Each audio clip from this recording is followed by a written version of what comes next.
Hey friends, what is up and welcome back to my channel. So today's going to be a little bit different. I actually filmed this video, hated the lighting. I'm actually refilming a ton of videos because I didn't like the lighting in them. I'm a little OCD about that, but I filmed an unhaul probably last week, and it was right after I'd sold about 15-20 books, and then I sold about 30 more. I sold a ton of books recently, and I wanted to sit down and talk to you guys about the books that I ended up selling or sending to friends or just unhauling. But I don't have them anymore. And I didn't think you guys would really mind. I thought I would just put pictures on the screen for you guys and talk to you about why I ended up getting rid of them, why I wanted to part with them and say goodbye. A lot of these are probably going to be, unfortunately, pretty controversial, but I have good reasons for getting rid of the ones that I think people will be pretty mad at me for.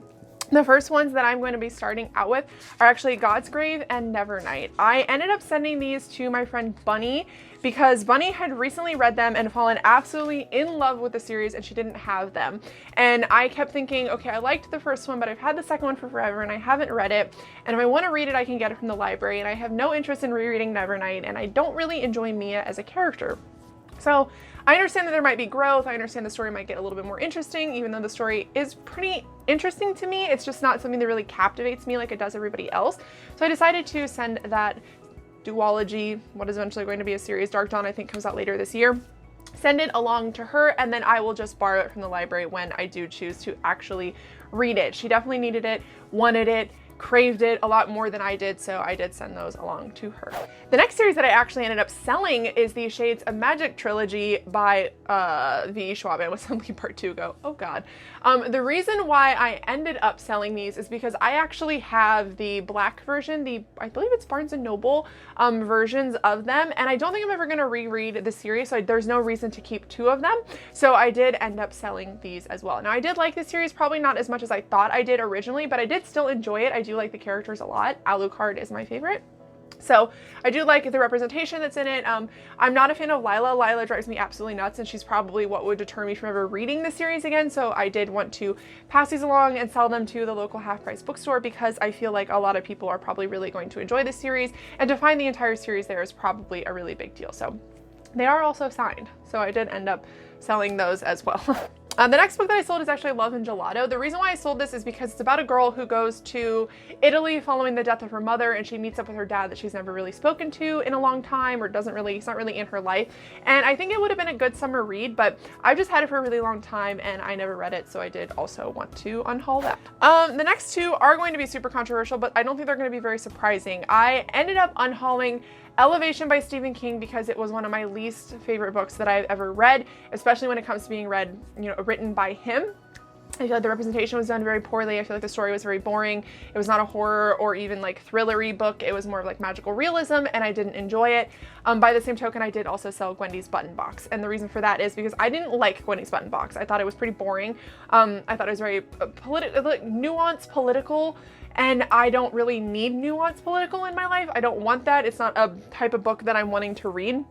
So I did also end up selling that, and I don't feel bad. They're actually the first Stephen King books that I've ever sold in my life, and I'm glad to not have them on my shelves. And if it makes me less of a Stephen King fan, so fucking be it. Those books are garbage. The next book that I sold is Prey by Michael Crichton. If you guys have been following me for a long time, you'll know that I read that book. Didn't hate it, didn't love it. It's about these nanomachines that are created by this company, and then the nanomachines kind of learn how to inhabit people and control people, and they start killing people on this like little I don't know, this like facility that everybody works at. And it was good. It wasn't great. Definitely not a Michael Crichton book that I would start with. A lot of people really like that book though, and it's weird that I don't, but I didn't want to keep it. By the same token, I also sold Pirate Latitudes by Michael Crichton. I liked this book. It's about a man who goes to, I believe, Jamaica, and he works for the crown, and he starts it's like thieving and stealing and, one of those kinds of books. And it was fun when I read it, but not a book because there is no mystery to it left that I'm going to reread. So I did unfortunately unhaul both of those Michael Crichton books. The next book that I read is a book that I'm really sad to part with because the cover of it is absolutely beautiful. It's Emperor of the Eight Islands. This book, I read it. A buddy read this book and I still couldn't fucking tell you what it's about. It was so weird. It was so all over the place. It was really hard to follow. And some books just aren't for certain readers, and that book was definitely not a book for me. So I did say goodbye to that one as well. The next book that I got rid of, I've had for a while. I got it from the thrift store, and I wanted to read it, and then I decided I didn't want to read it, and Be the Woman in Cabin 10 by Ruth Ware, I believe. And the reason why I ended up getting rid of this one is because I've had it for so long and I haven't read it. And I'm like back and forth on thrillers, and that one seemed kind of interesting and then it didn't seem interesting. So I'm like making room on my shelves for thrillers that I actually want to read. And unfortunately, that is not one of them. The next book I got rid of is King of Scars because I hated that book. I ended up giving it 2 stars. It was one of the most disappointing books of the year. I will be getting the next one probably from the library when it's released or borrowing it from a friend, whatever, but I didn't like it. And I'm so over the allegiance to certain authors because like I love the Grisha trilogy. Like I love it. I hated Six of Crows and Crooked Kingdom. I hated King of Scars, and it's weird for me. Like I feel some sort of remorse about getting rid of that book because obviously it has Nikolai in it, but I don't like Nina. And I mean, I like Inej, but I mean, I don't like Nina. And it's a very weird book for me, but I don't want to keep books on my shelves that I'm not going to reread, that I'm not going to recommend to people, that I'm not going to be like, I really like this book, you should borrow it. And so that is why I ended up unhauling that. By the same token, I did also unhaul Vicious and Vengeful, mostly because my series didn't match. Not that it really matters to me, but it was like the final like straw that broke the camel's back.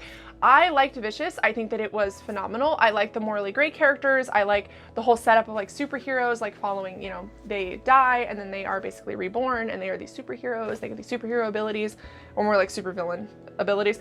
But I hated Vengeful. I hated that book. I think that Marcella could have had a much better plot. I feel like she could have been so much more. And I really hate to say it, but I've heard this from other people. Victoria Schwab's female characters for me are the same. I think that they're just the same, and it sucks because they're very like, I don't know, like cutthroat, strong, independent kind of characters. And I want those kinds of characters, but I don't want the same kind of character 100 different times by the same author. And it really sucks, but it's just like, it's gotten to the point where that kind of character, reading it even in other books, has started bugging me because it's like, it's like forced feminism in a way, it feels like. I hate saying that, I really do, because Victoria is a great author and I don't really need to like preach why I'm unhauling that, but it's just not a series that I would recommend to people because I can't sit there and talk to my friend like, oh, you should borrow the series from me, it's great, because I don't really think that it's that great. And then they come to me and they're like, well, talk to me about it, and I don't want to talk about it because I didn't like it. So I feel really bad saying that, but unfortunately that is another series that I did end up unhauling.